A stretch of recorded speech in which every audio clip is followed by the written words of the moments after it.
ngayon, Watch out mga kapinas. usahay. Today, May September one and 27, only, aton, 2025. Iroy Sanbog to San Lawang.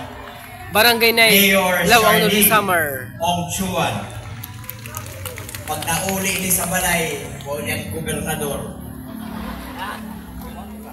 Kasama ko yung tropa ko. Upay kagabi sa Si iyo. Mark Pinka. Dako na akong kalipay nga nagkirikta o trukit. No? Medyo busy si Governor Harris niya. Actually, mawag na late kay Agawad gibi ay no. ika nga sa San Vicente. San Vicente. Kay maugod naurawhan sini nga inagi nga Bagyo Ugong. Of course, no, Agawad ito maginting yung knowledge mo na liwatan natin, Kura Paroko, Reverend Father Tobias Erinco. Siguro, Agawad rin ini. pasalamatan ta, anaton makagarahon. Na kamay nung waray gudkit, hindi kaurawhi. Sana ato, hindi nga inagi nga Bagyo nga Ugong. Adi kami sa Barangay Night. Barangay Baybay. Adi kami Trirok. Binaan isla sa September 27, 2025. Uragon. Natamaan. Katanan nga bablay haros dapakgon. Sanglit naghatag kita ang provincial government of Northern Summer. Adi, daramo kami ng barangay. Adi kami Trirok kami din sa assistance. Lawang 1, Plaza Rizal, Lawang Northern Summer. Ubos ko na sa mga atok para mga bubong pinampali ko kanang liwat mga sakya mga susu parada nila sila kamuna nila mao ang pinaka-safe na lugar pero salamat kay Senyor San Miguel nga diri nan mauran. Salamat nga mahuraw ati kami Trirok na yan. Mga relief goods. Baysang panahon. Salamat. So, at least, no, sa bukus nga 24 ang ganap dito sa Lawang Northern Summer, Barangay Night. Trirok sa mga barangay. San 56, Barangay San Lawang. Ang parte man liwatihan sa ato niya na bago pa Barangay Night. Medyo na touch na ako sito nga ako na indan, no? Almost exact salamat opposite. Senyor San Miguel kay dito ang karang mga kahimo syempre problemado. Diri mauran niyan adi. O pa na mo Trirok. Di kan mapasada kani sa second district nagratayhak naglilipay no bago ko lipay kami niyan. Kuri mag manage no si makita mo an usa nga parte sa imo lalawigan nga may problema no tapos diha sa ato. But anyway, kay bago pa planado man niyo nga iyo Barangay Night, actually na-postpone na nga nini kay tungkol sito nga bagyo.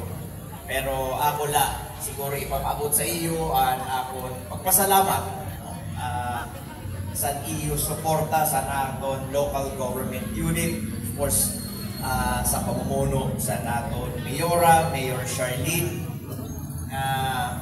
Permanente good gid susugat niya sa kinanglanggod niya mapag-o ang sistema nato dihan at kinahagatan bago pa ang tore ko no aris at mga tao ko no ang diri nagbabago.